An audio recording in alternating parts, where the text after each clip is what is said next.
Next topic. और इस topic में हम बात करेंगे आपके साथ यूज़फुल इंफॉर्मेशन यूज़फुल इंफॉर्मेशन क्या है। ठीक है जी, वन बाय वन शुरू करते हैं इसको। सबसे पहले यूज़फुल इंफॉर्मेशन पे बात कर लेते हैं कि यूज़फुल इंफॉर्मेशन में अभी हम अपने दूसरे चैप्टर के पहले पार्ट पे बात कर रहे हैं, बिजनेस कम्युनिकेशन के। हमने अभी इंफॉर्मेशन नीड्स पे बात की है, अभी हम बात करें यूज़फुल इंफॉर्मेशन के। यूज़फुल इंफॉर्मेशन क्या होती है? बात ये जी कि जब हम यूज़फुल इंफॉर्मेशन पे बात करते हैं तो इंफॉर्मेशन की यूज़फुलनेस हम दो एंगल से देखते हैं या दो पॉइंट ऑफ व्यू से देखते हैं। एक तो हम इस एंगल से देखेंगे कि जनाब सबसे पहली बात तो ये है कि सेंडर व्यू पॉइंट से आप क्या सोचते हैं और सोर्स पॉइंट ऑफ व्यू से आप क्या सोचते हैं। सेंडर से मुराद है कि अगर मैं एक राइटर हूँ, रिपोर्ट लिख रहा हूँ, तो मैं उसका सेंडर हूँ। ठीक है। और जहाँ से मैं मालूमात लेके आया हूँ वो मेरा सोर्स है। कि फ़र्ज़ कीजिए आपने मुझे एक ज़िम्मेदारी लगाई और आपने कहा जी सर आपने एक रिपोर्ट बनानी है। ठीक है जी, लेट से आपने एक रिपोर्ट बनानी है करंट इकोनॉमिक सिचुएशन पे कि इस वक्त हमारी गवर्नमेंट की इकोनॉमिक परफॉर्मेंस कैसी जा रही है।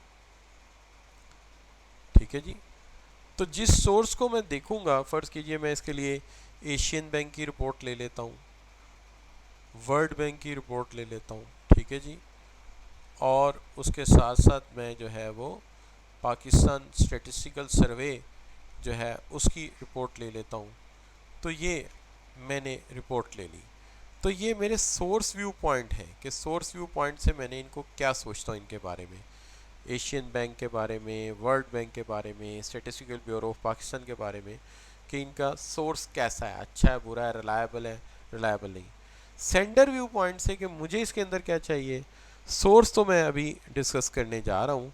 मुझे इसके अंदर ये चाहिए कि इसमें सिमुलेशन आसान हो। मैं अगर कोई चीज़ आगे लिखना चाहूँ, उसको चेंज करना चाहूँ उसके ऑर्डर को, तो मुझे इसमें दिक्कत ना हो।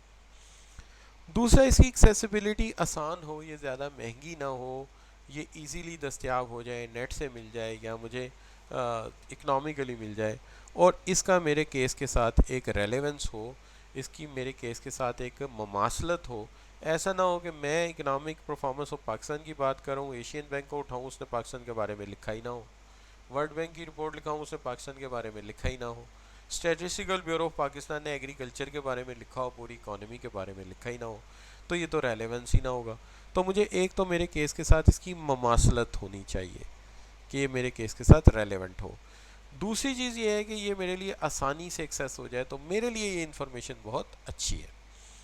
लेकिन अगर सोर्स पॉइंट ऑफ व्यू के साथ देखा जाए तो पहली बात यह है कि एशियन बैंक की रिपोर्ट है, वर्ल्ड बैंक की है, स्टैटिस्टिकल ब्यूरो की है। पहली चीज़ इसके अंदर जो मुझे चाहिए वो चाहिए एक्यूरेसी।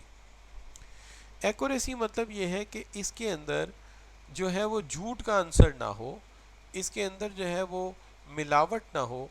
और दूसरी बात यह है कि ये जिन सोर्स से ली गई हो वो वाकई अथेंटिक हो, जब मैं किसी के साथ बात करूं तो मेरे ऊपर तनकीद ना उल्टी पड़ जाए। ये इंफॉर्मेशन कंप्लीट हो, यानी इसके अंदर एवरी एस्पेक्ट कवर होता हो, एवरी एस्पेक्ट कवर होता हो। ये नहीं कि दो पहलू हैं, दो पहलू हैं ही नहीं। ये इंफॉर्मेशन कॉस्ट एंड बेनिफिट के एतबार से इसकी मुझे कॉस्ट बहुत कम आनी चाहिए और बेनिफिट इसका बहुत ज़्यादा होना चाहिए। ये यूज़र इंटेग्रेटेड होनी चाहिए। ये हमेशा यूज़र जो नीड है यूज़र की उसको कंसीडर करे कि मुझे क्या चाहिए।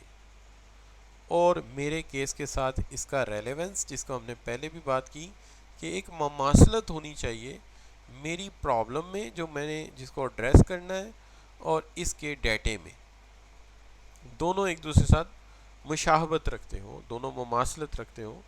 ठीक है। अथॉरिटेटिव हो, जब मैं इसका रेफरेंस कोड करूं तो सारे सवाल ख़त्म हो जाए। लोग कहें अच्छा वर्ल्ड बैंक की रिपोर्ट है, ठीक है, एशियन बैंक की रिपोर्ट है, अच्छा ठीक है जी हम मानते हैं। ठीक है। और दूसरी बात, आखिरी बात, सेकंड लास्ट बल्कि, ये टाइमली होनी चाहिए। वक्त गुजरने के बाद कि मैंने इसका ऑर्डर दिया है आज और ये मुझे 6 माह बाद मिल रही है, वो तो साल ही गुजर गया, मुझे तो इसी साल की प्रेजेंटेशन देनी है, ये जून का महीना आया खड़ा, 6 माह बाद मिली, तो मैंने जिसको रिपोर्ट देनी उसको तो फ़ायदा ही कोई ना हुआ। और फिर ईज़ टू यूज़ होना चाहिए कि इसकी लेंथ और इसका जो साइज़ है वो इतना हो कि मैं इसको जब कोई एड्रेस करना चाहूँ तो कोई चीज़ समझ भी आ जाए। ये नहीं कि आपने इसके अंदर 2500 पेज लिखा हो, अब 2500 पेज पढ़ेगा कौन और उसको सम अप करेगा कौन, तो ये तो एक नया मसला खड़ा हो जाएगा। तो ये है जिसकी हम बात कर रहे थे किस हवाले से कि इंफॉर्मेशन में यूजफुलनेस जो है वो क्या होनी चाहिए। तो ये एक एरिया हो गया। ये समझ आया तो जी लिख कर एंटर कर दीजिए, मैं समझ जाऊंगा कि आपको ये बात क्लियर हो गई है।